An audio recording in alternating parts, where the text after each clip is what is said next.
성경 말씀은 마가복음 1장 14절에서 15절 말씀입니다.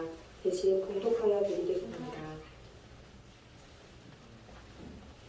요한이 잡힌 후 예수께서 갈릴리에 오셔서 하나님의 복음을 전파하여 이르시되 때가 찼고 하나님의 나라가 가까이 왔으니 회개하고 복음을 믿으라 하시더라. 아멘. 목사님께서 나오셔서 회개하고 복음을 믿으라는 제목으로 말씀 전해주시겠습니다. 오늘은 회개하고 복음을 믿으라는 제목으로 말씀을 나누도록 하겠습니다. 14절을 다시 보면 요한이 잡힌 후 예수께서 갈릴리에 오셔서 하나님의 복음을 전파하여 이렇게 기록하고 있습니다. 이 앞절에 보면 예수님께서 광야로 나가시죠. 광야에서 40일 금식하시고 막 시험을 받으신 다음에 첫 번째로 일어나게 되는 일이 뭐냐, 그 다음에 성경이 바로 기록하고 있는 게 뭐냐, 요한이 잡힌 후라고 이렇게 기록하고 있습니다. 요한이 잡혔다는 것은 이제 요한의 역할이 이제 끝났다는 것을 의미하는 거죠. 하나님의 사람들이 하나님의 부르심을 받고 하나님의 역할을 감당하는 겁니다. 그러다가 하나님께서 원하시는 그 타임이 되면 하나님께서 그 사역을 종결시키고자 하면 세례 요한처럼 이제 잡히게 되는 거죠. 저와 여러분의 삶도 마찬가지입니다. 하나님께서 저와 여러분을 사용하시고 하나님의 때가 되었을 때 우리는 이제 부르심을 입게 되는 거예요. 그것이 요한처럼 잡혀서 부르심을 입을 수도 있고, 아니면 우리의 호흡이 다해서 부르심을 받을 수도 있는데, 중요한 사실은 우리가 믿음으로 살아가다 보면 사람들이 볼 때는 요한의 죽음이 어떻게 보이겠습니까? 요한의 죽음은 소위 개죽음인 거죠. 그냥 붙잡혀가지고 목이 잘려서 죽는단 말이에요. 그렇다 할지라도 하나님 보실 때는 그 죽음이 참 아름다운 죽음이고 하나님이 원하시는 죽음이었다는 거예요. 요한이 죽어야 예수가 살아나게 되는 거죠. 그는 흥하여야 하겠고 나는 쇠하여야 하리라는 그 말씀처럼 이제 세례 요한이 쇠하게 되는 것을 볼 수 있습니다. 잡히게 된 배경을 좀 말씀을 드리면, 왜 잡혀서 왜 죽게 되냐 하면 당시 왕이 분봉왕이 헤롯이었습니다. 헤롯에게는 동생이 있었는데 그 동생이 남동생이 빌립입니다. 그리고 빌립의 이제 아내가 있었는데 이 헤롯이 어떻게 합니까? 동생 빌립의 아내를 뺏은 거예요. 그러니까 제수씨를 마누라로 삼아버린 거예요. 자기 아내로 삼아버린 겁니다. 참 기가 막힌 일이죠. 근데 당시에는 뭐 그런 헤롯이 그런 만한 능력이 있었고, 그리고 해서는 안 되는 짓이지만 자기의 권력을 가지고 그런 말도 안 되는 짓을, 제수씨를 자기 아내로 맞이하게 되는 일들이 벌어지게 된 겁니다. 그래서 이를 어떻게 합니까? 이에 세례 요한이 헤롯을 책망하게 되는 거죠. 책망을 하자 이를 참을 수 없었던 헤롯이 어떻게 합니까? 요한을 감옥에 가두게 되는 겁니다. 여기서 우리가 알 수 있는 한 가지 사실은 뭐냐 하면, 복음을 전하면 세상 사람들은 두 가지로 반응하게 된다는 겁니다. 첫 번째는 어떻게 반응하죠? 복음을 전하고 회개를 선포하였을 때 어떠한 사람들은 하나님께 엎드리지만 어떠한 사람들은 어떻게 하는 거죠? 그 복음 앞에 저항하고 복음을 증거하는 자를 미워하고 탄압한다는 겁니다. 그래서 헤롯이 뭘 선택한 거죠? 복음을 전한 세례 요한을 핍박하고 죽이는 것으로 이제 결론을 내버리는 거죠. 그런데 이러한 것은 우리의 모습 속에서도 마찬가지입니다. 저와 여러분이 이 자리에 앉아서 예배를 드리는 데 있어서 하나님의 말씀이 선포될 때, 또한 회개가 선포될 때, 아니면 여러분 말씀을 통해서 여러분들의 죄악들을 빛으로 비추듯이 이렇게 하나하나 지적할 때 그 말씀이 검들이 여러분들이 들어간단 말이에요.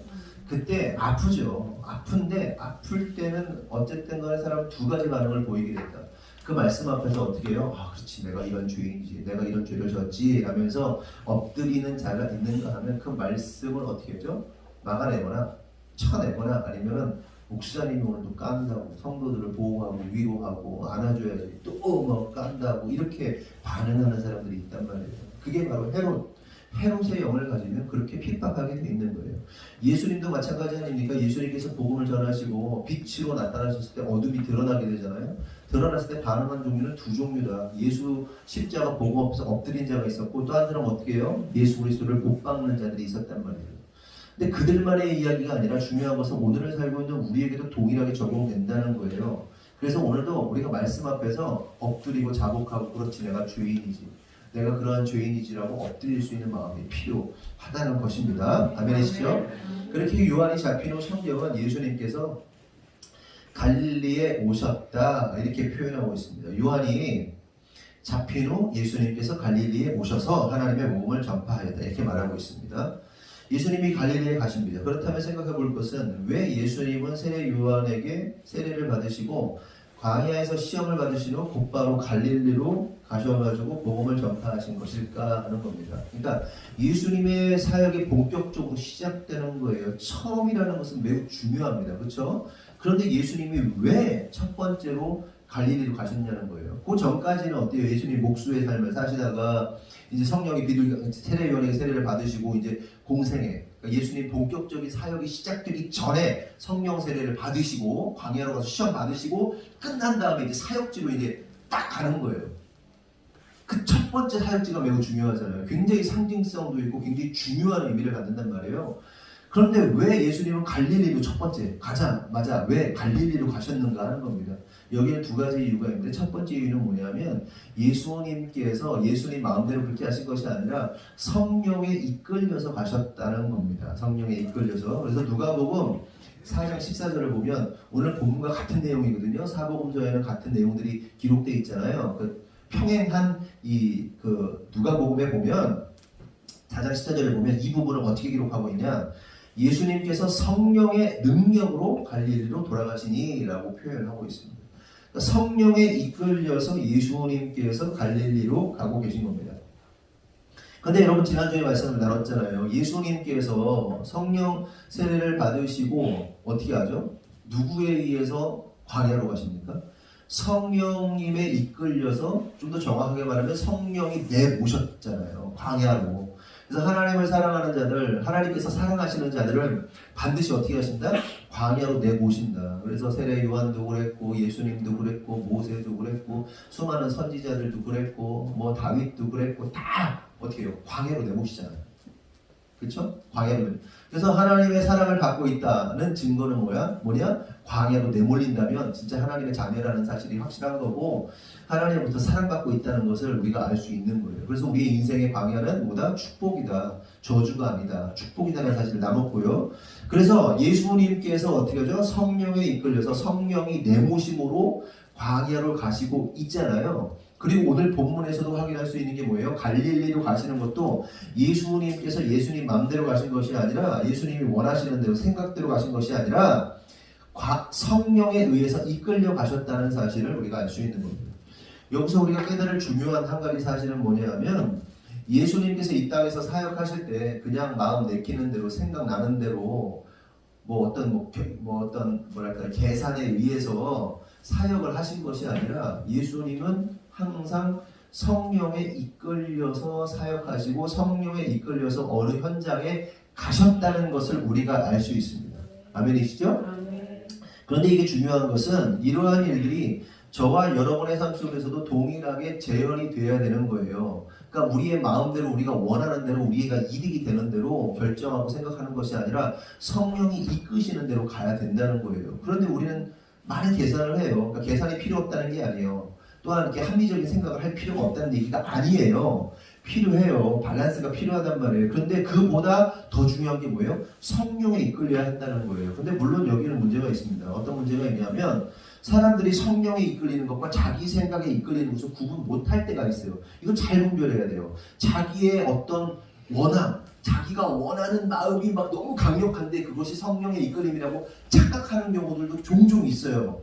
그래서 우리가 주의해야 할 것이 뭐냐면 이것이 성령의 이끄심인지 아닌지를 말씀을 통해서 분별을 받고 또한 이게 혼자 판단하기 어려울 때는 성령의 사람들과 함께 이것을 분별해내는 게 되게 중요해요. 그러다 보면 어느 순간 이것들이 많이 훈련이 되면 이것이 성령의 이끄심인지 아니면 나의 욕구로부터 나오는 것인지를 분별하게 된다는 거죠.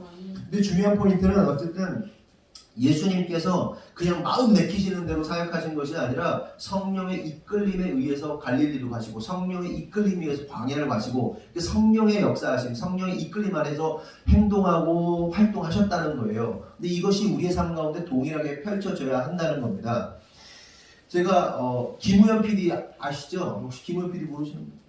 김우현 감독님 우리가 최춘선 할아버지 영상 지난번에 봤나요? 나 혼자 봤나? 같이 봤나? 기억이 안 나네. 최춘선 할아버지 맨발에 내가 설교를 했나? 같이 예. 봤어요. 네. 예전에 봤고 맨발로 40년 동안 이렇게 막 거지처럼 그 와세다 대학 나오시고 그 김포 땅이 다 그 양반 땅이었고 뭐 그걸 찍으신 분이 김우영 감독이에요. 그리고 정재환 형제라고 해서 그 서울의 길바닥에서 이 지체장애를 가진 형제가 막 액자 팔고 막 그런데 막 시인이고 시인 등단까지 하고 뭐 팔복 우리가 영상 뭐 기독교 영상 팔복이나 예수님의 길 뭐 부흥의 여정 이런 거 하신 분이 이런 성령 운동하시고 이런 분이 김우현 PD입니다. 근데 그 김우현 PD를 제가 본 적이 이제 만난 적이 있어요. 어디서 만나냐? 서울 사랑의 교회 그 뒷골목에서 이렇게 만났어요. 누구랑 같이 만나냐? 지난번에 왔던 설교했던 박현진 설교사하고 같이 만났습니다. 그 박현진 설교사하고 저희들이 진짜 열심히 살긴 했어요. 그러니까 예배 사역을 잘하기 위해서 어게인 1907이나 아닌 또 예배 사역을 잘하기 위해서 서울에 가서 일주일에 2번을 천안 촌놈 둘이 서울에 가가지고 사랑의 교회 갔다가 예능교회 지금 이름이 뭐지? 예능교회 연예인교회가 예능교회였는데 그 하나는 어노인팅 찬양하는데 하나는 서울 사랑의 교회 김용표 전도사죠. 그때 전도사 해가지고 한국의 두 가장 강력한 예배 인도를 하고 있던 그 두 팀에 가서 찬양 인도자학교 하나는 예배 인도자학교로 일주일에 2번을 가가지고 수업을 받고 막 그랬단 말이에요. 근데 가지고 수업 끝나면 11시쯤 끝나면 천안에 막 내려와야 되는데 지하철 탔다가 뭐 했다가 이렇게 굉장히 고생했는데 어느 날 사랑의 교회에서 찬양 인도자학교 그 수업을 받고 이렇게 나왔는데 김우현 PD를 그 사랑의 교회 뒤쪽 골목이었어요. 큰 도로가 아니고 뒤쪽 골목에서 딱 마주친 겁니다. 마주쳐 나를 반가워가지고 안녕하세요 이렇게 인사를 했었어요. 그래서 이제 그때 한참 저랑 박성규 사님이랑 같이 막 전국을 막 다니면서 전국에 있는 그 예배 인도자 뭐 리더십들 만나서 선교단체들 대표들 만나고 한참 그러던 때라 그 모임 속에서 김우현 PD를 한두 번 만났던 것 같아요. 만났던 기억이 있어요. 그래서 나는 그 양반을 알죠. 근데 물론 그 양반은 저를 모르죠. 인사하고 지나가는 사이에. 근데 나는 그냥 너무 반가워서 연예인 보듯이 안녕하시냐고 잘 지내냐고 이렇게 뭐 인사를 했던 것 같아요. 근데 그때 김우현 PD가 눈빛이 뭔가에 이렇게 쉬었어. 그러니까 인사를 하는데 카메라 하나 들고 어디를 가는 거예요. 뒷골목 가는 거예요. 그때 한참 김우현 PD가 이제 방언과 성령 사역, 성령의 회복 이런 것들과 함께 하나님께서 어게인 1907과 이 한 부르심 안에서 성령 회복 운동을 하고 있었을 한참 때라서 그분이 이제 카메라를 들고 뭐 하나님의 어떤 그림을 보여주시는 것들을 찍어내고 있던 시기라서 딱 만났는데 어쨌든 그렇게 뭔가 이끌려서 뭐 허둥지둥 막 가는 거예요. 그때 제가 뭘 느꼈냐면 이 양반 지금 성령에 이끌려서 지금 가고 있구나. 그러니까 마치 귀신 신 사람처럼 이끌려가지고 막 가면서 막 가고 있는 거 어디 목적지를 자기를 모르는데 뭔가 어떤 이끌림에 막 가는 거를 제가 본 적이 있습니다. 그러면서 우리가 성령의 인도하심을 받아야 된다, 뭐 하나님의 음성을 들어야 된다, 뭐 이런 건 얘기 많이 하지만 실질적으로 그 현장에서 직접적으로 막 이렇게 목 잡혀가지고 가는 것처럼 이런 것을 처음 본 거예요. 그런 그림을 처음 본 거죠. 그래서 제가 이게 성령의 이끄심을 받는 사람들의 하나의 모습이겠구나라는 생각을 했는데 갑자기 이제 말씀을 준비하고 최근의 일들을 기억해내면서 그런 느낌을 받아요. 그러니까 성경 건축하면서 여러 가지 이제 여러분들에게 뭐 이야기를 나눈 것들 위기도 있고 뭐 하나님의 역사하신 것도 막 말씀드리고 뭐 그랬지만 사실 그런 부분 안에서 다 말할 수 없는 부분들이 또 많아요. 그리고 제 아내한테도 말하기 힘든 부분들도 많이 있고 그런 일들 다 공개할 수 없는 일들 속에서 위기와 여러 가지 막 긴박한 상황들과 막 이런 것들 속에서 뭘 느꼈냐면 하나님이 나를 이끄시고 계시니까 성령에 붙들려가지고 끌려가는 느낌들을 정말 많이 받습니다. 그리고 그때마다 그러니까 이거는 저의 지정의가 거의 작동이 안 되고 그냥 차로 가. 그게 가는 거예요. 차 타고 가. 풍선 가. 그럼 가는 거예요 그냥 몰라.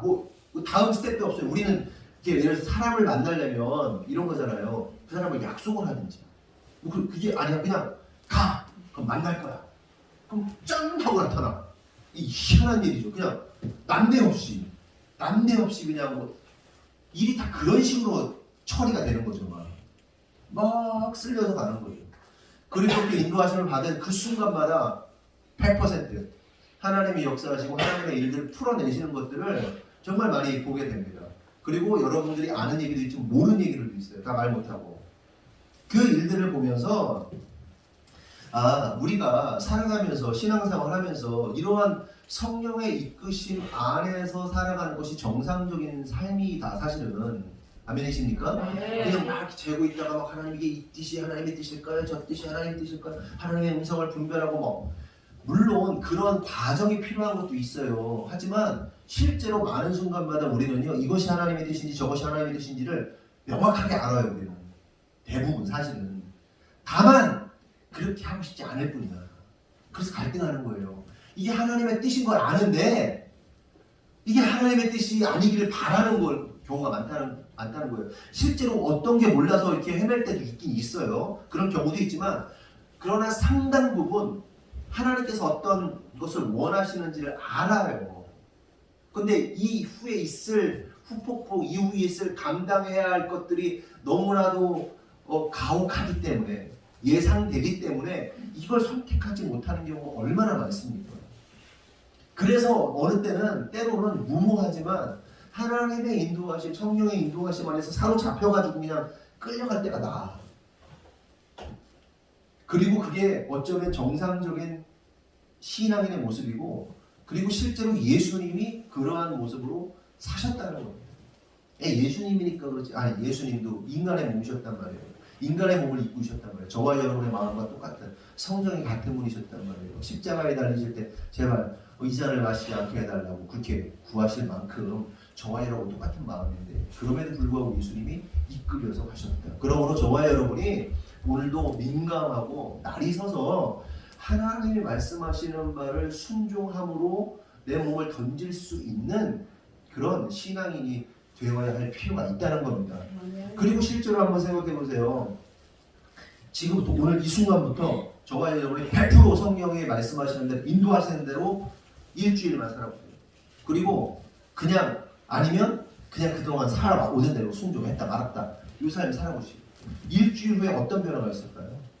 아니면 그걸 1년 동안만 해보자고. 진짜 성령이 인도하시는 대로만 말씀하시는 대로만 순종하고 저와 여러분이 1년이 살았을 때 우리 교회 모습과 그냥 지금처럼 아니면 불순종하며 살았을 때 1년 후의 모습 어떨 것 같아요? 완전 천양지차이죠. 천지차이죠. 엄청난 차이가 있을 거예요. 그래서 우리가 계속해서 끊임없이 성령의 인도하심 안에서 순종하는 일들을 해낼 때 저와 여러분의 사업과 가정과 직장과 또한 우리 교회와 이 나라가 엄청난 변화를 겪게 되는 거예요. 여러분 하나를 통해서 예수님 한 분을 통해서 엄청난 영혼이 구원하는 것처럼 구원받는 것처럼 저와 여러분 하나의 변화가 엄청난 역사를 일으킨다는 거예요. 그래서 우리는 책임감을 가지고 내가 하나님의 사람으로서 성령의 인도하심 받는 사람으로서 살아내면 여러분 주변이 바뀔 거예요. 여러분 사업이 바뀔 거고 여러분 가정이 바뀔 거예요. 아멘이십니까? 성령의 인도하심 받자 이겁니다.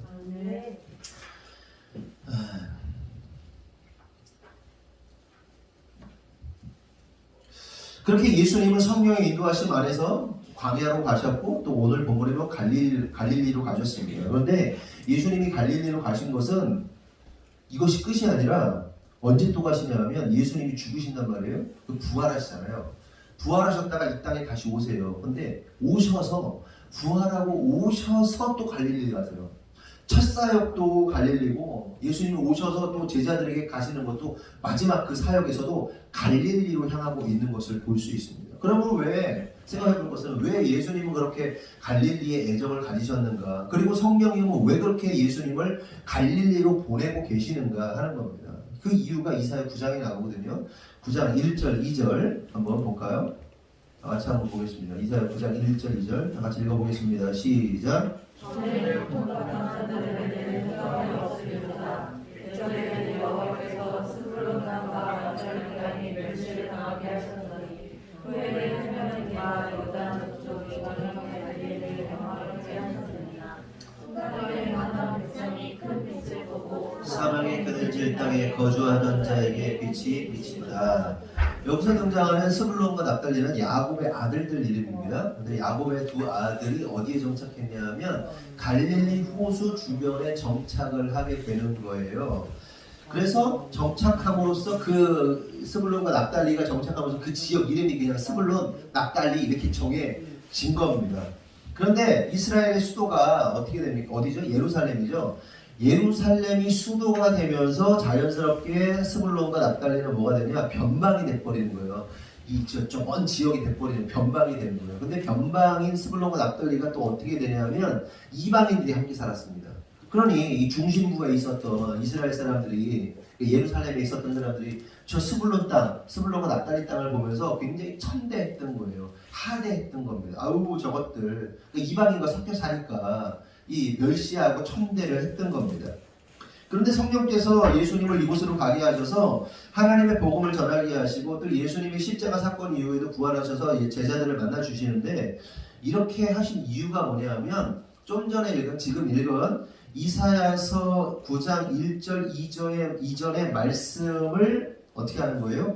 성취하게 하기 위해서 예수님이 가신 거고 또한 성령님께서 예수님을 보내신 거예요. 성령께서, 그러니까 하나님이 말씀하신 것을 예수님이 성취하기 위해서 그 일을 하시는 것이다 라는 겁니다. 그래서 이사야서 9장 6절에서 7절을 보면 멸시당하는 스불론과 납달리 땅에 오실 예수님에 대해서 다음과 같이 예언을 합니다. 이사야서 9장 6절 7절 보면 이는 한 아기가 우리에게 낳고 한 아들을 우리에게 주신 바 되었는데 그의 어깨에는 정사를 메었고 그의 이름은 기묘자라 모사라 전능하신 하나님이라 영존하시는 아버지라 평강의 왕이라 할 것이니라. 그 정사와 평강의 더함이 무궁하며 또 다윗의 왕좌와 그의 나라에 군림하여 그 나라를 굳게 세우고 지금 이후로 영원히 정의와 공의로 그것을 보존하실 것이라. 만군의 여호와의 열심히 이를 이루시리라. 이렇게 말씀하고 있습니다. 여기서 우리가 한 가지 깨달을 사실은 뭐냐 하면 예수님께서 지금 이 일을 성취하고 있잖아요. 갈릴리에 가셔가지고 복음을 증거하심으로 이사야서에 나온 말씀을 성취하고 있잖아요. 그런데 이 프로세스가 있어요. 뭐냐 하면 첫 번째는 하나님께서 말씀하신다는 거예요. 그렇죠? 이사야를 통해서 말씀하셨죠. 하나님이 말씀을 선포하세요. 말씀하시는 하나님. 하나님 말씀하세요. 그럼 그 말씀을 어떻게 합니까? 말씀을 성령께서 받으셔서 전달하세요. 누구에게? 예수님에게. 그래서 예수님을 끌고 가시는 거죠. 그리고 예수님은 그 말씀에 순종함으로 어떻게 해요? 그 일을 이루시는 거예요. 그러니까 갈릴리에 가시는 그 사건 하나만 보더라도 야, 갈릴리에 내가 그 땅에 스불론과 납달리 땅에 뭐 할 거야? 내가 빛을 비출 거야. 어둠 가운데 있던 자들에게 광명의 빛을 비출 거야 라고 하나님 선포하시니까 성령님이 딱 받아가지고 예수님한테 가셔가지고 예수님 이렇게 데리고 가시는 거죠. 그래서 예수님이 그 갈릴리에서 어떻게 하는 거예요? 하나님 말씀을 선포하고 빛을 비추시는 거예요. 이 프로세스가 있단 말이에요. 그래서 중요한 사실은 하나님께서 저와 여러분에게 역사하실 때도 동일한 프로세스를 겪는다는 거예요. 하나님이 말씀하십니다. 강단에서 말씀을 하시든 성경을 읽다가 말씀하시든 하나님의 음성을 주시든 근데 어쨌든 간에 말씀이 나와요. 그럼 그 말씀을 성령께서 캐치하시죠. 캐치하셔서 우리 안에 계신 성령님이 저와 여러분으로 하여금 그 일들이 이루어지도록 현장에 내놔요. 그럼 여러분이 그 현장에서 어떻게 해요? 행동함으로 그 일이 이루어지는 겁니다. 그런데 여기서 어떤 문제가 생기냐? 하나님께서 말씀하시고 성령께서 받으시고 저와 여러분에게 주시는데 요 사이에서 저와 여러분 사이에서 어떤 일이 발생해요? 순종하냐 불순종하냐 요 문제인 거예요. 그런데 성부, 성자, 성령님은 완벽하게 그 일을 이루시죠. 그리고 하나님의 영을 받은 성령님을 받은 우리가 어떻게 해요? 이제는 하나님 말씀하신 것을 성령이 받으셔서 우리에게 말씀하시면 그걸 해내야 된다는 겁니다. 그게 하나님의 사람들이 해야 할 일들이고 하나님이 우리에게 원하시는 거예요. 그래서 근데 여기서 보면 마지막에 만군의 여호와의 열심히 이를 이루시리라 이렇게 말씀하고 있는데 만군의 여호와의 열심이 뭐냐? 성부 하나님, 성령 하나님, 성자 하나님이 이 세 분이 합력하여 선을 이루어서 역사하는 것이 뭐다? 여호와의 열심이다. 아멘이십니까? 아멘. 그런데 이 일들이 누구에게 일어나야 된다? 저와 여러분에게 일어나야 된다. 저와 여러분의 삶 속에서 여호와의 열심이 나타나야 된다는 겁니다. 아멘이십니까? 그 나타나는 방법은 뭐다? 순종하는 것이다. 아멘이시죠? 근데 우리가 불순종하죠. 여호와의 열심을 좌절시키는 자가 누구예요? 저와 여러분이에요. 여러분, 영적 전쟁이라는 것은 악한 세력과 우리가 싸우는 게 영적 전쟁이잖아요. 근데 언젠가도 말씀드렸다시피 진짜 영적 전쟁은 뭐냐면 하나님 말씀과 내가 싸우고 있는 거예요. 그러니까 우리가 하나님 말씀에 순종해야 되는데 순종하지 않는 거예요. 하나님하고 나하고 싸우는 거예요, 결국은. 네? 영적 전쟁이 잘못된 거야. 하나님하고 싸우고 있다니까, 인간들이 지금. 순종해? 아니, 싫은데? 내가 너에게 내가 너 언약을 줄게. 아, 싫은데? 이러고 있는 거예요. 이렇게 영적 전쟁을 하고 있어. 대상이 잘못됐어. 하나님하고 싸우는 게 아니라 악한 사단하고 싸워야 되는데 하나님하고 싸우고 있는 거지. 인간이 끊임없이. 지금 우리가 누구하고 싸우고 있습니까? 여러분, 영적 전쟁하는데 지금 누구하고 싸우고 있어요? 하나님하고 싸워놓고 누구 핑계대요? 저 마귀 새끼가 나를 이렇게 만들었다고 이러고 있는 거야. 오늘도 하나님 말씀에 불순종 안 한다니까요. 이렇게는 안 하지만 순종하라고 할 때 그냥 소위 쌩 깐다고, 쌩 까는. 이러고 있어, 이러고. 안 한다고! 오히려 이러든가. 그러지도 않으면서 그냥 충청도 사람들, 언젠가도 말씀드렸다시피 목사님들이 다른 지역, 충청도 사람이 아닌 다른 지역 분이 충청도에 오면 진짜 환장 안 되잖아요. 당진 막 이런데 진짜 오리지널 충청도 가면 목사님이 여러분 뭐 내년에는 뭐 이렇게 해가지고 이렇게 합시다 그러면 성도들이 그래요 그런대잖아요. 그래요 그건 뭐예요? 예스잖아요. 예스. 네 그렇게 합시다 하잖아요. 근데 진짜 오리지널 충청도는 일단 알고 쉬운 이거예요. 일단 알고 쉬운. 이게 뭐냐면 당신이 무슨 말을 하는지는 알아듣겠다. 근데 내가 허락한 건 아니에요. 그래요? 근데 지난번에 그 뭐지 그거? 저기 이승기 나오고 그 누구야 그 여자 배우 네? 서울촌놈 예 한효주하고 또 누구야 청주 박범수인가 김범수인가 영화 배우 남자 이범수 나와가지고 충청도 얘기를 하는데 와 나 진짜 진심 내 마음의 패턴이 그렇더라고. 똑같더라고. 충청도 사람 다 그렇더라고. 그러니까 뭐 하자 그러면요 충청도 사람들 저도 어떻게 하냐면 일단 하겠어요. 그 얘기는 뭐냐면 상황 봐가지고 결정하겠다는 얘기예요. 그러니까 목사님들 자전거를 타요. 목사님 야 뭐 자전거 이렇게 할 언제 다음 주에 어디 좀 멀리 가서 타자. 이러면 일단 알겠어요. 그 얘기는 뭐냐 상황 봐가지고 결정하겠다는 거예요. 근데 서울 사람들이나 아니 뭐 이런 다른 지역 사람들 오케이잖아요. 오케이가 아니야. 우리 충청도는 오케이가. 그러니까 다른 지역에서 목회하시는 분이 딱 와가지고 이렇게 합시다 그러면 일단 알겠어요. 아니고 예 그래요. 이 얘기는 예스가 아닌데 그 진행했다가 막 목사님 쫓겨나고 막 난리 나는 거예요. 왜? 결정도 안 한 걸 왜 목사님 먼저 결정? 아니 근데 분명히 그때 얘기하지 않았냐. 그 뜻이 아니라고. 이거의 문화적 배경을 잘 이해를 못해가지고 막 이게 난리가 난단 말이죠. 제가 좀 샜지만 중요한 건 우리가 어떻게 해야 돼요? 하나님 말씀하시면 즉각적으로 순종하고 따를 수 있어야 된다는 거예요. 상황에 따라서 뭐 이거에 따라서 이렇게 결정하고 그래서는 안 된다. 하나님이 원하시는 것을 이루어내야 된다. 그래서 저와 여러분의 삶 안에 여호와의 열심의 결과물들이 많이 나타나야 된다는 거예요. 가정 안에서 나타나고 사업 안에서 나타나고 그렇게 나타나야 된다. 여호와께서 일하시기를 너무 원하시는데 성부 성자 성령님께서 저와 여러분의 삶 가운데 개입하셔가지고 하나님의 좋은 그림을 막 집어넣고 싶으신데 좋은 일들 집어넣고 싶은데 생각 좀 해보고 이러고 있는 거예요. 우리들이. 그래서 거절 뚱 하고 있다가 시리요? 제가 언제 있어요? 이거 되는 거예요. 무슨 얘기 아시겠죠? 그렇게 하면 안 된다.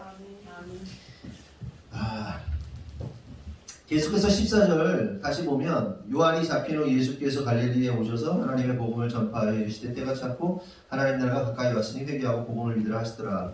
그러니까 지금까지 나눈 내용을 간단하게 설명을 하면 요한이 잡혔죠. 예수님께서 갈릴리에 가셨죠. 그리고 가셔서 하나님 복음 전파합니다. 그런데 갈릴리에 가신 것은 성령의 인도하심이고 또한 이것은 이사야의 예언을 이루기 위한 것이다 라고 말씀을 드렸어요. 그래서 하나님은 이 일을 이루시기 위해서 한 아기를 주셨다고 그랬죠. 제가 아까 읽었죠. 이사야 말씀 6절 7절 한 아기를 주셨고 그 아기로 오신 분이 다윗의 왕자에 앉을 것이다 이렇게 말하고 있습니다.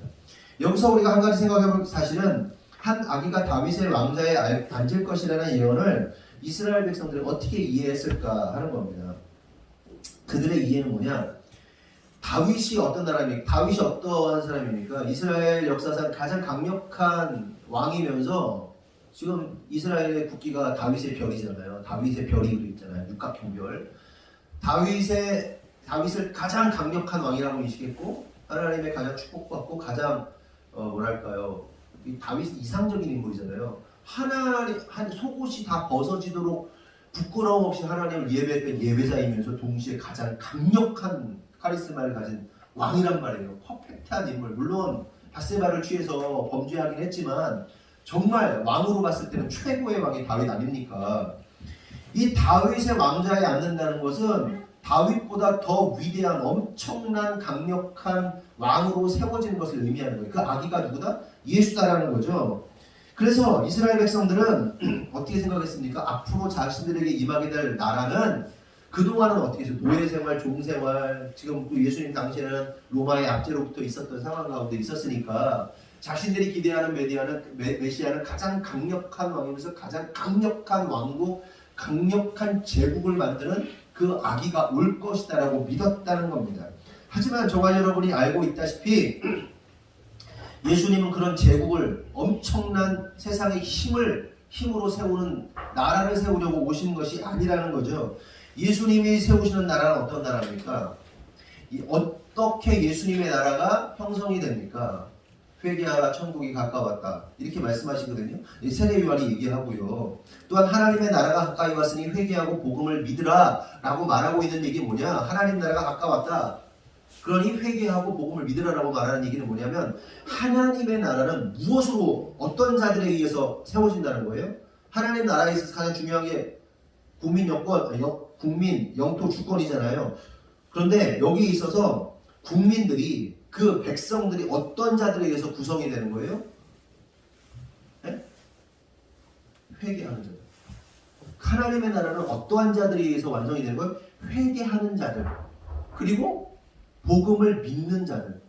회개하고 복음을 믿는 자들에게 주어지는 나라가 하나님 나라인 거예요. 뭐 힘이 있는 자들, 아니면 뭐 능력이 있는 자들, 뭐 재산이 얼마 이상 있는 자들, 뭐 이게 아니고 하나님의 나라는 어떤 자들에 의해서 구성이 된다? 회개하는 자들. 그리고 그 복음을 믿는 자들. 어떤 세상의 제국이나 강력한 나라가 아니라는 거예요. 회개한 자들로 이루어지고 복음을 믿는 자들을 통해서 이루어지는 나라라는 겁니다. 그런데 문제는 이스라엘 백성들이 이러한 하나님 나라를 믿었어요? 안 믿었어요? 안 믿었죠. 안 믿으니 회개가 돼야 안 돼요. 회개가 안 되죠. 복음을 믿어야 안 믿어요. 복음을 안 믿습니다. 쉽게 말해 그들은 자신의 고집과 아집, 그러니까 하나님 나라에 대한 잘못된 인식으로 인해서 회개하지 않고 천국을 받아들이지 않았던 겁니다. 그렇다면 그러니까 자신의 고집과 아집으로 회개하지 않았다는 것을 다른 말로 하면 뭐냐면 유대인들이 말씀을 어떻게 이해했냐?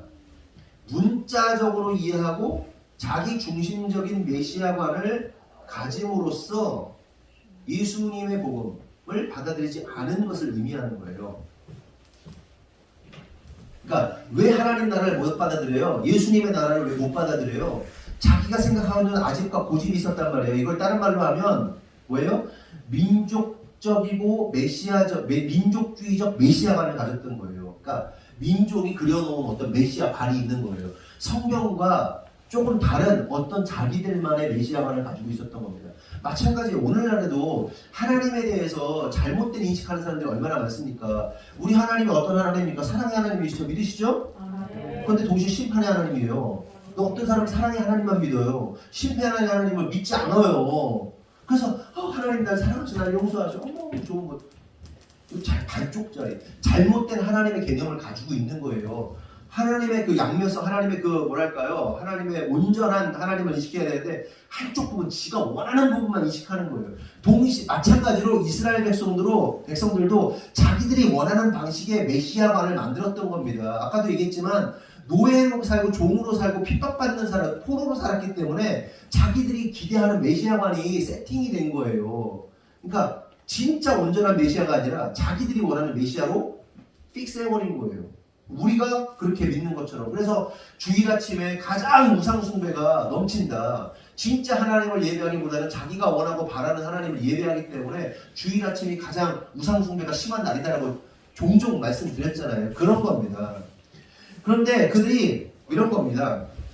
가장 먼저 문제가 되는 것은 그들이 성경의 내용들, 메시아에 대한 내용들을 문자적으로만 이해를 했다는 거예요. 문자적으로만. 그러니까 문자가 글이 담고 있는 진의를 알지 못한 채 문자의 형식에 매여버린 거예요. 율법이 그런 거 아닙니까? 하나님께 제사를 왜 해야 됩니까? 하나님을 사랑하고 죄사함을 받고 용서함을 받고 하나님의 은혜를 누리고 하나님과 교제하고 거기서 하나님과 이 성막에서 함께 영원히 사는 그림, 그러니까 하나님과의 사랑과 하나님을 향한 믿음, 이것이 신뢰가 이 기본이 돼야 되는데 사람들이 어떻게 하는 거예요? 얘 제사하라 그러니까 제사하는 행위에 집착하는 거예요. 그 의미를, 속뜻을 생각하지 않는 거예요. 지금 저와 여러분 예배하고 있죠. 그렇죠? 아멘이시죠? 아멘. 근데 우리 가운데 어떤 사람은 왜 예배해야 되는지 몰라. 하나님을 사랑하기 때문에 하나님 말씀 사모하여서 이렇게 왜 예배를 드려야 되는데 어떤 자들은 예배해야 되니까 줄 성수해야 되니까 앉아있는 사람들이 있을 수 있다는 거예요. 그런 사람들이 있어서는 안 되겠지만 그럼 그 예배가 진짜 예배라는 거예요. 가짜 예배라는 거죠. 잘못된 인식이라는 거예요. 예배에 대한.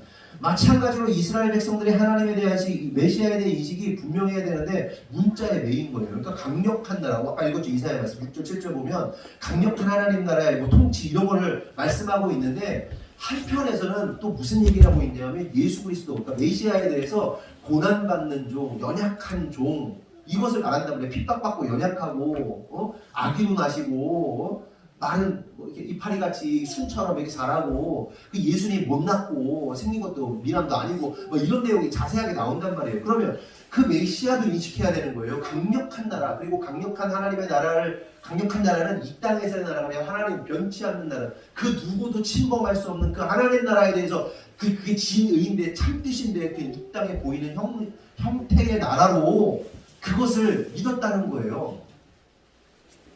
오해된 거죠.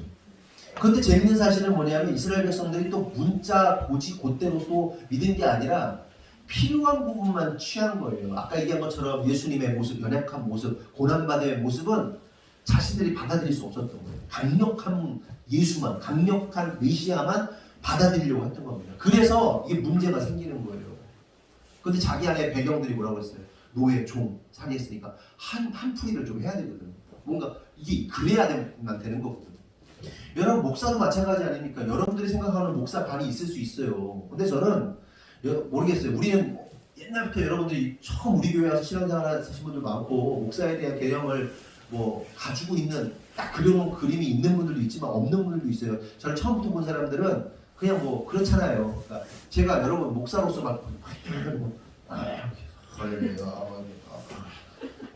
권사님, 지사님, 귀가합시다 이게 아니잖아요. 여러분들은 막 섞여가지고 막 요가 뛰고 여러분들 일반적으로 목사님들은 성도들 앞에서 화장실 안 가요. 화장실 가서 오줌 막 싸고 똥 싸고 막 그러다가 막 옷 갈아입고 성도들하고 마주치고 이러고 막 저 몇 분 맞췄어. 나는 속을 보고 있는데 어떤 성도 문 창문 딱 열어가지고 나 막 맞추시고 막 사람이 있어 나 그런 사람이야. 근데 그럴 필요가 없거든요. 근데 그런데 어떤 분들은 그 목사의 틀을 딱 집어넣고 있으면 이건 목사도 아니고 어떨 때 막 파마하잖아요. 막 파마해가지고 그래서 경비자매가 처음 봤을 때 파격이다. 딱 이 얘기를 했다는 거 아니에요. 딱 목사 파격이라고. 그러니까 자기의 격이 생각하고 있던 그 격에서 틀에서 벗어난 목사님이었다 이렇게 얘기할 정도로.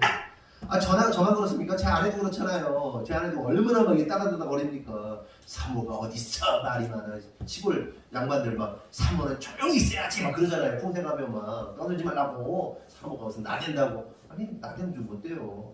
그러니까 우리가 있는 모습 그대로 받아내야 되고 말씀도 마찬가지예요. 메시아에 대해서도 우리가 원하는 메시아가 아니라 성경이 말하고 있는 메시아를 받아들일 수 있어야 되는데 이게 안 된 거예요. 이스라엘 백성들이. 그러니까 이 엉뚱한 메시아 만들어 놓은 거예요. 근데 문제는 뭐냐면 저와 여러분들이 우리들도 그런단 말이에요. 우리도. 그러니까 사람들이 어떻습니까? 보고 싶은 대로 보고 듣고 싶은 대로 듣고 믿고 싶은 대로 믿는 게 인간이 이게 죄성이에요. 말씀을 말씀대로 받아들이지 않아요. 그리고 우리 안에 필터가 있잖아요. 어떤 말씀이 딱 들어오면 이 생각과 고집으로 편집하고 재단해내죠. 잘라낸단 말이에요. 그리고 예를 들어서 뭐 어때요? 뭐 인성이가 지금 이렇게 예배를 드리고 있어요. 주머니에 딱 넣고 이렇게 빼, 뭘 빼? 넣고 딱 예배를. 저는 인성이가 예뻐요. 맨 앞에 앉아가지고 예배 드리고 그러면서 이러고 있을 때 겨울이라 좀 들자지 여름에는 막 불고 그러거든요. 자거든요, 막 이렇게. 그래서 저는 이뻐요. 근데 제 마음이 삐뚤어졌다고 보세요. 새끼 이거 어디 목사님 앞에 다리를 손을 딱 하고 다리를 쩍 벌리고 앉아서 다리 무릎 안 붙여? 왜 무릎 붙여? 이렇게 보면요 삐딱한 거예요. 그렇잖아요. 편집하고 막 그런단 말이에요. 성도들도 말씀이 말씀으로 선포될 때 막 편집하고 막 잘라버리고 삐딱하게 보고 막 이런 것들이 있단 말이에요. 그리고 말씀이 선포될 때도 편집 재단 막 한단 말이에요. 이게 타락한 인간의 본성이고 본능이라는 거예요.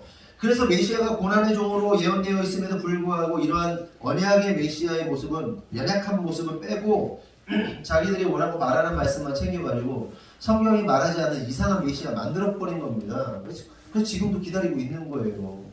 메시아.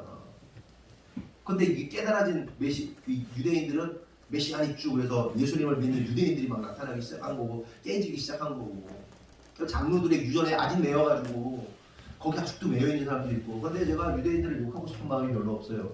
최근에 유대인들 찬양을 제가 이렇게 몇 사람 이렇게 찬양 집회하는 걸 봤거든요. 너무 하나님을 사랑해요,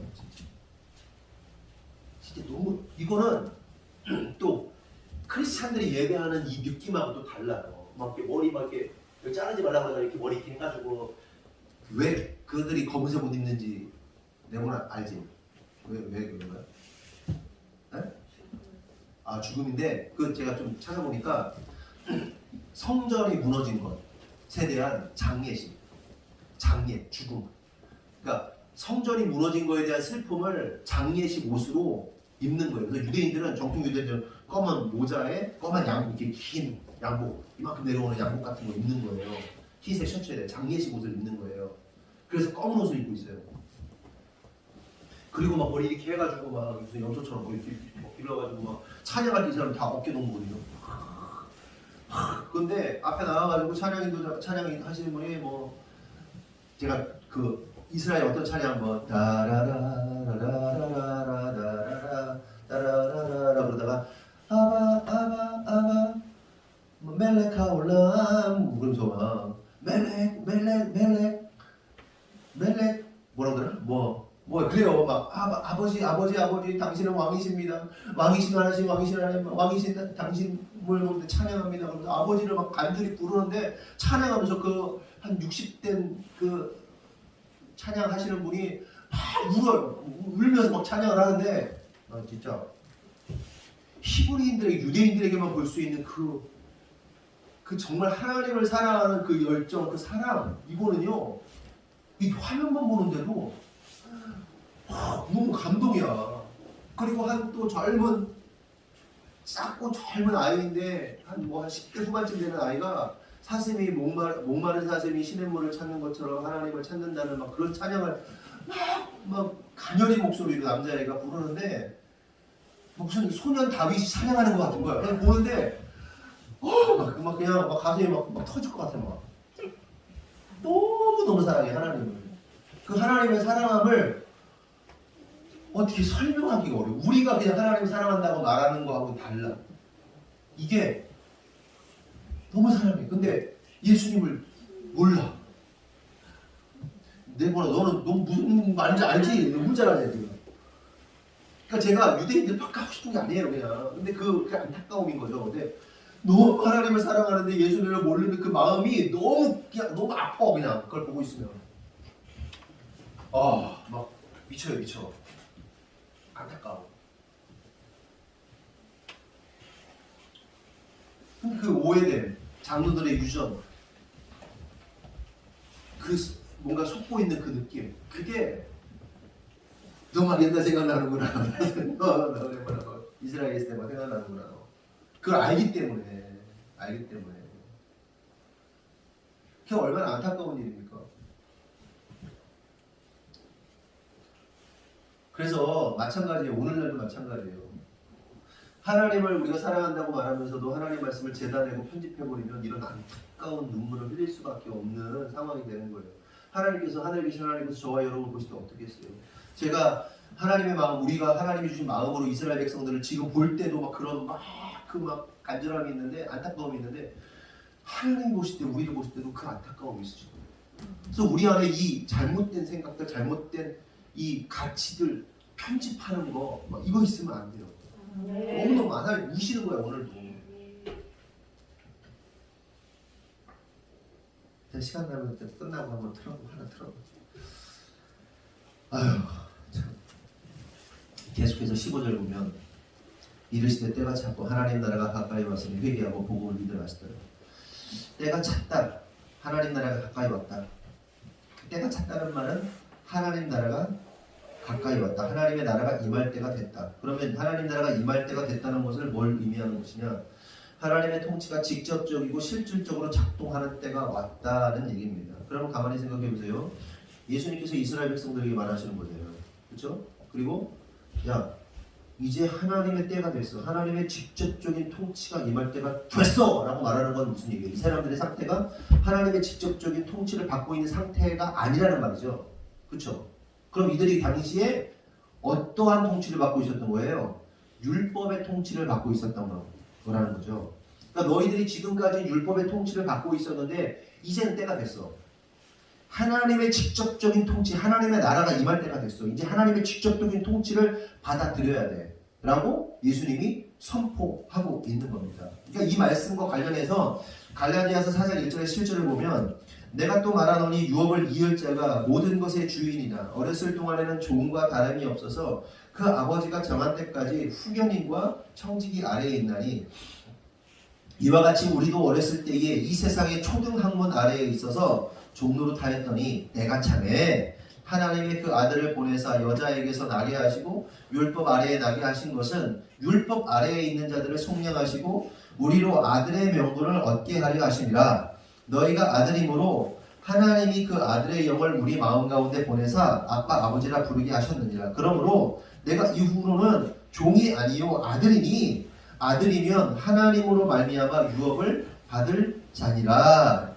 여기서 때가 참에라고 말하는 것은 아까 말씀드린 것처럼 때가 차기 전까지는 이스라엘 백성들이 어디에 있었다? 율법 아래 매여 있었다는 겁니다. 그래서 예를 들고 있잖아요. 주인이 아버지가 이제 아버지의 유산을 결국 누가 받습니까? 자식이 받잖아요. 자식이 받는데 자식이 장성하기까지 성인이 될 때까지 누굴 둔다? 후견인이나 청지기를 둔다는 거예요. 그래서 후견인과 청지기가 뭐하는 사람들이 한마디로 말하면 종입니다. 주인에게 고용된 종이란 말이에요. 이 사람에 의해서 얘가 어떻게 돼요? 계속 훈련받는 거예요.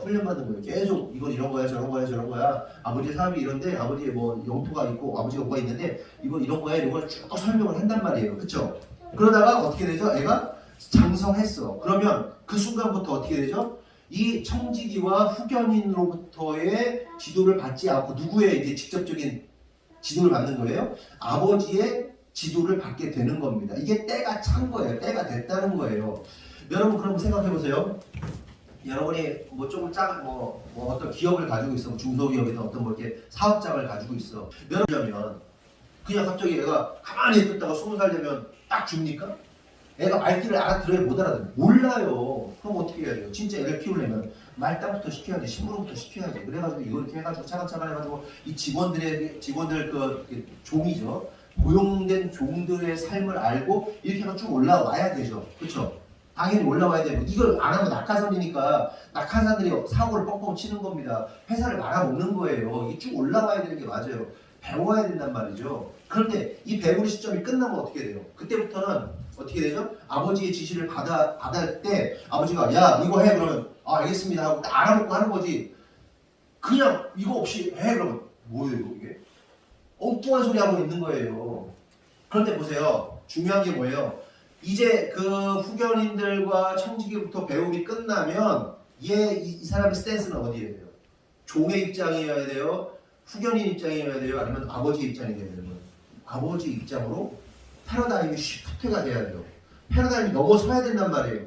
이스라엘 백성들이 율법에서 하나님의 때가 됐기 때문에 패러다임이 어떻게 돼요? 율법에서 복음으로 패러다임이 시프트가 돼야 되는데 딱 여기서 먹혀요. 난 종으로 살래요. 나는 그냥 후견인이 가르쳐준 데 살래요. 그러면 이거 어떻게 되는 거예요? 정신 나간 거지. 정신 나간 거죠. 지금 그러고 있는 거라는 거예요. 지금 이스라엘 백성들이 야 때가 됐어. 이제 아버지한테 직접 받고 네가 이제 오너의 입장에서 이 사람들을 다스려야 될 거 아니야. 여러분 율법이 말하고 있는 진의, 율법이 담고 있는 속뜻은 사실은 이건데 행위에 멈춰 있으면 끝나는 거예요. 안 되는 거예요. 그러니까 안타까운 거예요. 그게 탁 계란 깨지듯이 깨져야 되는데 안 깨지니까. 그래서 오늘 기도하는 사람들이 열방을 기도하고 이스라엘을 기도하는 사람들이 하나님 이게 깨지게 해주세요. 하나님 이게 깨지게 해주세요.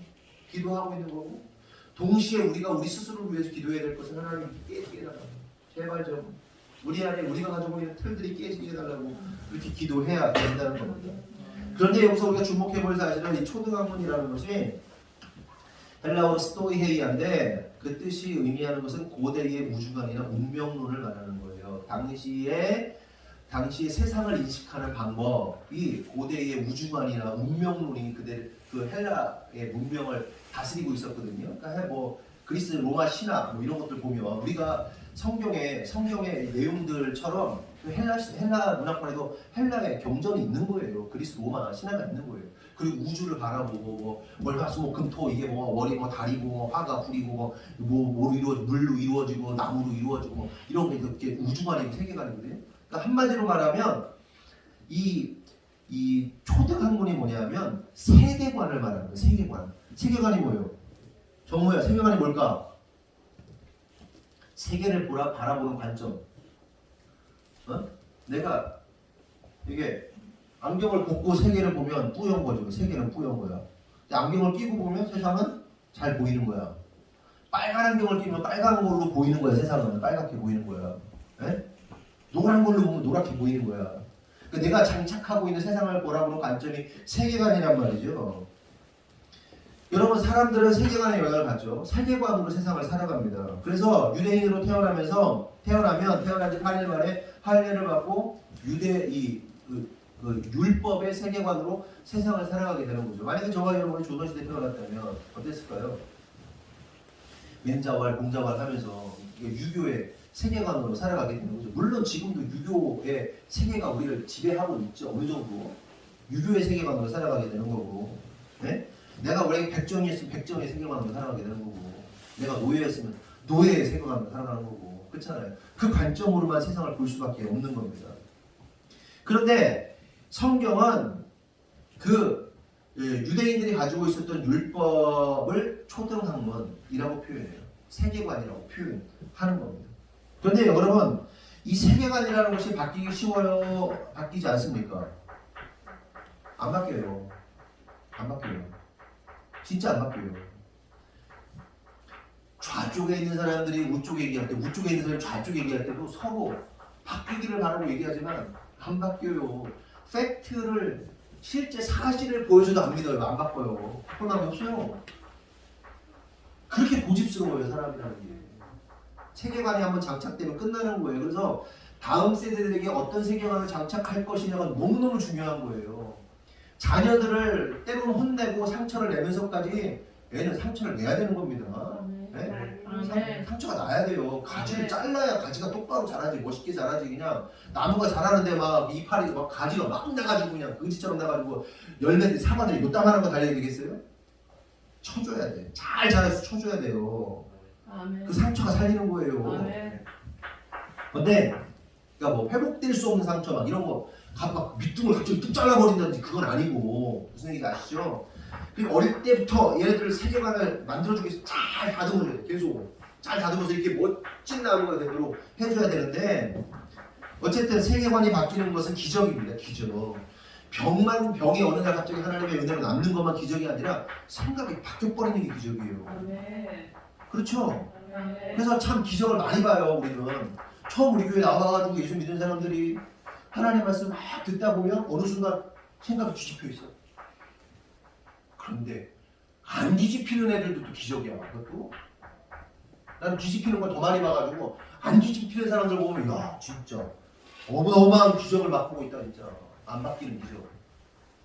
어쨌든 바뀌는 것도 기적이고 안 바뀌는 것도 기적이에요. 그런데 어쨌든 간에 세계관이 바뀌는 건 기적인데 그 기적적인 일들이 종종 일어나요. 어떠한 자들에게 일어납니까? 예수 그리스도가 임한 자들, 하나님의 나라가 임한 자들의 세계관이 바뀌어요. 하나님의 통치를 받으니까. 아멘이십니까? 좀 더 정확하게 말하면 예수의 보혈의 피가 그냥 이 사람을 확 덮어버렸어요. 아니 예수의 복음의 능력이 그 사람의 영혼을 막 침투했어. 바이러스 침투하듯이. 아니면 공격해버렸어. 그냥 이 사람 이게 한마디로 사고 나는 겁니다. 예수 믿는 건 사고 나는 거예요. 네? 교통사고 나는 거 똑같은 거예요. 잘 가고 있는데 갑자기 덤프트럭이 덮쳐버리는 거예요. 그게 예수 믿는 거예요. 우리 힘으로 능으로 되는 게 아니에요. 그게 예수님이 그냥 빡 덮어버린 거야 그냥. 우리가 예수 믿는 일이 그런 일이란 말이에요. 그런 기적적인 일이다. 그래서 이런 사람들 세계관이 뒤집혀버리죠. 뒤집혀버려요. 그러면 어떤 일이 일어납니까? 세상의 가르침과 시대정신, 세계관, 지금의 시대정신이 뭐예요? 포스트 모더니즘. 너도 맞고 나도 맞고 동성애도 맞고 짐승과 연애해도 되고 벽이랑 결혼을 해도 되고 이게 지금 포스트 모더니즘의 가치잖아요. 탈중심, 탈진리. 벽이랑도 결혼해요. 짐승이랑도 결혼하고 그렇잖아요 지금. 정신병이지.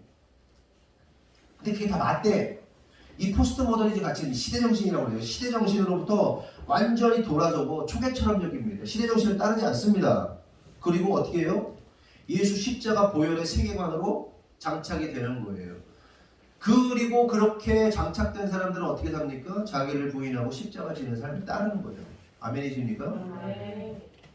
그래서 고린도후서 10장 4절 5절 이렇게 말합니다. 다 같이 고린도전서 10장 4절 시작.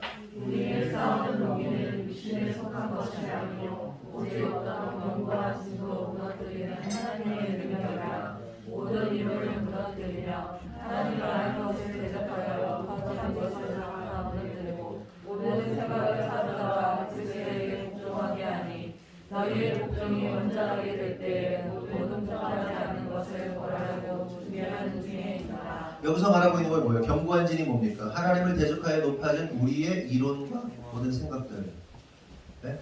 하나님을 대적하여 어떻게 됐다? 높아진 우리의 이론, 우리의 생각. 다른 말로 하면 우리의 생각, 우리의 뭡니까? 이론, 자기 철학, 자기가 만들어 놓은 세계관.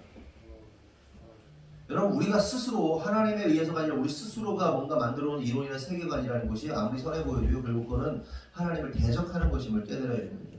우리는요 본래적으로 죄악 가운데 태어났기 때문에 하나님을 기쁘시지 않은 삶을 살 수가 없습니다.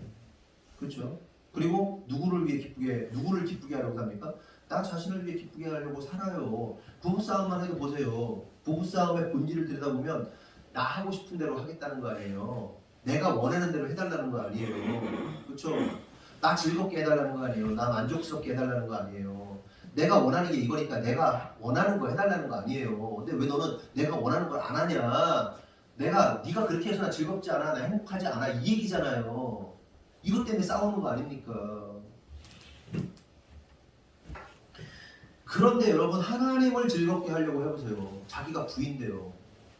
낮아지는 거예요. 그러니까 물론 부부싸움의 문제라는 것이 쉽지 않아요.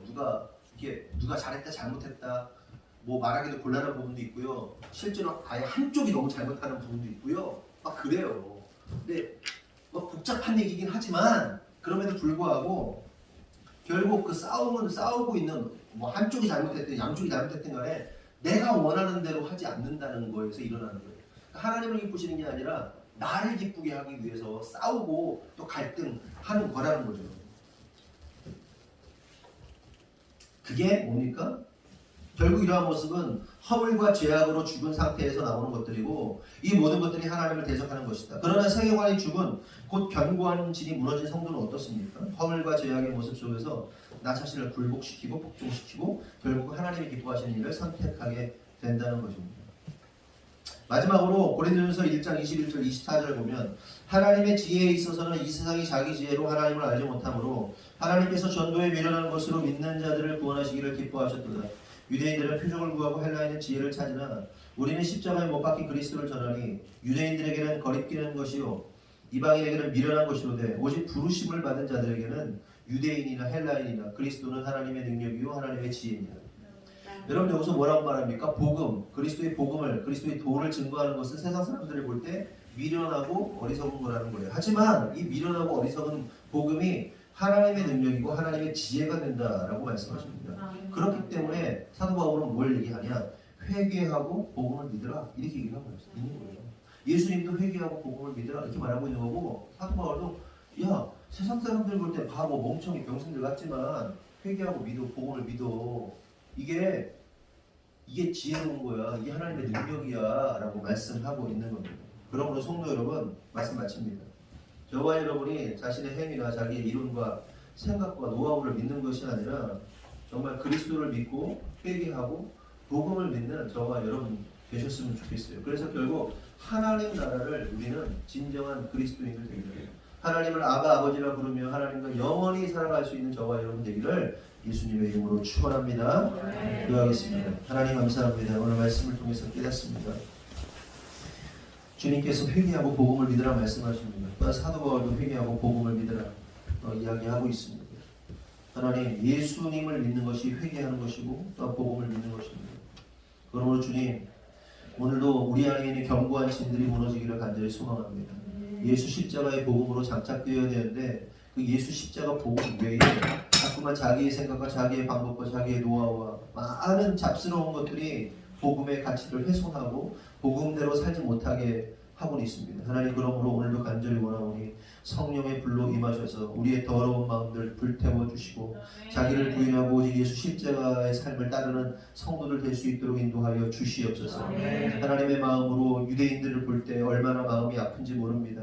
그들이 정말 하나님을 사랑하긴 하는데 하나님 갇혀서 사고에 갇혀서 아직도 고집에 갇혀서 예수 그리스도를 바라보지 못하는 것이 얼마나 안타까운지 모릅니다. 하나님은 너무 사랑하는데 그게 안 됩니다. 그런데 동일하게 하나님이 우리를 보실 때 우리가 하나님을 사랑한다 말하면서도 뭔가 깨어지지 않고 우리 안에 고집처럼 아집처럼 우리를 붙잡고 있는 그 막이 있는 것 같습니다. 하나님 그것을 깨쳐주시고 오직 복음의 십자가 예수 십자가만으로 장착되어서 우리 안에 우리의 심령 가운데 예수의 심장이 이식되어서 하나님의 마음으로만 살아갈 수 있도록 인도하시고 주장하여 주시옵소서. 그래서 우리 모든 성도들이 또한 우리 성도들의 가정과 직장과 사업과 교회 가운데 하나님의 놀라운 그 하나님 나라가 임하는 놀라운 역사가 있기를 원하오니 주님 역사하셔서 우리 모든 가정과 사업과 직장과 교회가 흔들리지 않는 영원히 흔들리지 않는 나라와 영원히 흔들리지 않는 교회가 되도록 하나님 축복하여 주시옵소서. 주님께서 이루실 줄 믿사옵고 예수님의 이름으로 기도합니다. 아멘. 교회 소식 나누겠습니다.